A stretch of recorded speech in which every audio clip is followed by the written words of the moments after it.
My life before I met Jesus can be described as feeling alone. Yeah, give it up for him.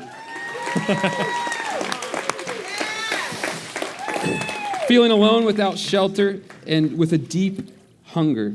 I put a false sense of pride or dignity before my respect for God, attempting to be a lone wolf. But as soon as I found comfort in God, I immediately learned what it truly means to be in his flock, to be one of his sheep. His sheep are never left alone. His sheep are provided shelter, and his sheep do not hunger.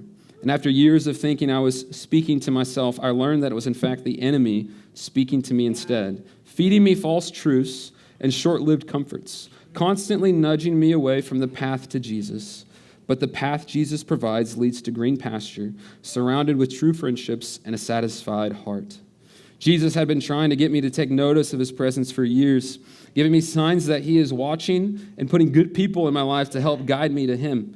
It took far too long, but I finally took notice, but only because Jesus did not give up on me, regardless of my refusal to look his direction. He waited for me to finally stop looking down and eventually look up, but only because he put a crowd of his people around me willing to again and again remind me to just look. Everything has changed since. My life since placing my faith in Jesus has been finally feeling the joy he provides rather than search for any reason to feel anger.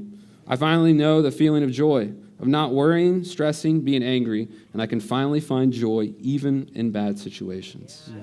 Yeah, go get it, Jeff. Proud of you.